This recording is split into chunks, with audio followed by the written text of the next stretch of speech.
ఆశ్చర్యకరమైన బైబిల్ పాఠంగా నిర్గమకాండం 3వ అధ్యాయం చదువుకుందాము. మోషే మిద్యాను యాజకుడైన ఇత్రో అను తన మామ మందను మేపుచు ఆ మందను అరణ్యం అవతలకు తోలుకొని దేవుని పర్వతమైన హోరేబుకు వచ్చాను. ఒక పొద నడిమిని అగ్ని జ్వాలలలో యెహోవా దూత అతనికి ప్రత్యక్షమాయెను. అతడు చూచినప్పుడు అగ్ని వలన ఆ పొద మండుచుండెను గాని పొద కాలిపోలేదు. అప్పుడు మోషే, ఆ పొద ఏల కాలిపోలేదో నేను ఆ తట్టు వెళ్ళి ఈ గొప్ప వింత చూచెదననుకొనెను. దానిని చూచుటకు అతడు ఆ తట్టు వచ్చుట యెహోవా చూచెను.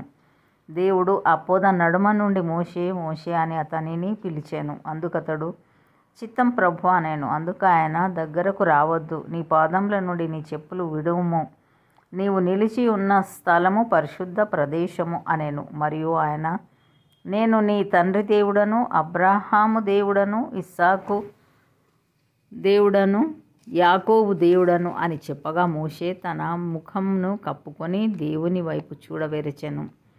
మరియు యెహోవా ఇట్లనెను, నేను ఐగుప్తులోనున్న నా ప్రజల బాధను నిశ్చయంగా చూచితిని. పనులలో తమ్మును కష్టపెట్టు వారిని బట్టి వారు పెట్టిన మొరను వింటిని. వారి దుఃఖములు నాకు తెలిసేయున్నవి. కాబట్టి ఐగుప్తీయుల చేతిలో నుండి వారిని విడిపించుటకును ఆ దేశంలో నుండి విశాలమైన మంచి దేశమునకు అనగా కనానీయులకు, హిత్తీయులకు, అమోరీయులకు, పెరిజీయులకు, హివ్వీయులకు, యెబూసీయులకు నివాస స్థానమై పాలు తేనెలు ప్రవహించు దేశమునకు వారిని నడిపించుటకును దిగివచ్చి ఉన్నాను. ఇశ్రాయేలీయుల మొర నిజముగా నా యొద్దకు చేరినది. ఐగుప్తీయులు వారిని పెట్టుచున్న హింస చూచితిని.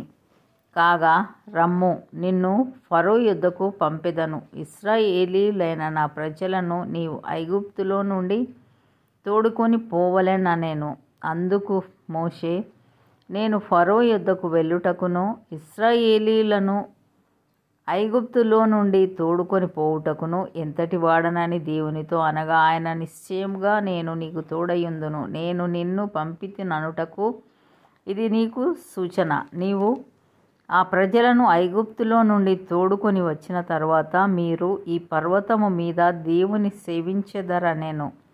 మోషే, చిత్తగించుము, నేను ఇశ్రాయేలీయుల యొద్దకు వెళ్ళి వారిని చూచి మీ పితరుల దేవుడు మీ యొద్దకు నన్ను పంపెనని వారితో చెప్పగా, వారు ఆయన పేరేమి అని అడిగిన ఎడల వారితో నేనేమి చెప్పవలెనని దేవుని అడిగాను.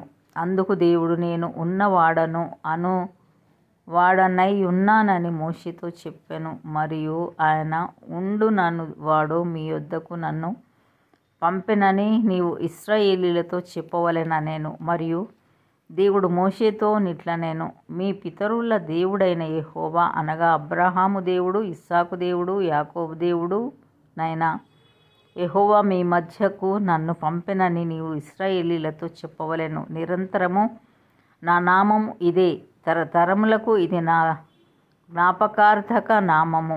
నీవు వెళ్ళి ఇశ్రాయేలీయుల పెద్దలను పోగు చేసి నీ పితరుల దేవుడైన యెహోవా అనగా అబ్రహాము, ఇస్సాకు, యాకోబుల దేవుడు నాకు ప్రత్యక్షమై ఇట్లనెను, నేను మిమ్మును ఐగుప్తులో మీకు సంభవించిన దానిని నిశ్చయంగా చూచితిని.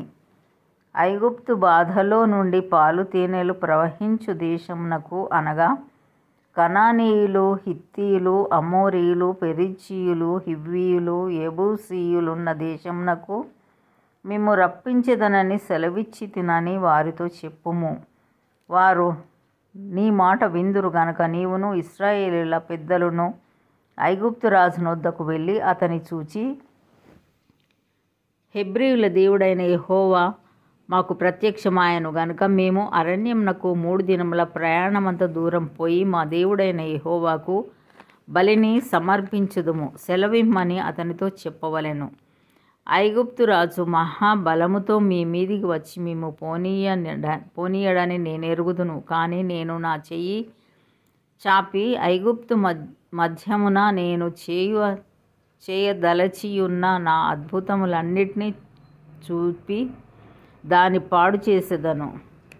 అటు తరువాత అతడు మేము పంపివేయును. మరియు నేను ఈ జనుల ఎడల ఐగుప్తీయులకు కటాక్షం కలుగజేసేదను గనక మీరు వెళ్ళినప్పుడు వట్టి చేతులతో వెళ్ళరు. ప్రతి స్త్రీయు తన పొరుగు దానిని, తన ఇంట నుండు దానిని, వెండి నగలను, బంగారు నగలను, వస్త్రములను ఇమ్మని అడిగి తీసుకొని మీరు వాటిని మీ కుమారులకును మీ కుమార్తెలకును ధరింపచేసి ఐగుప్తీయులను దోచుకొందురనెను. ఇంతటితో ఈ దినం కొరకైన బైబిల్ పాఠము సరి.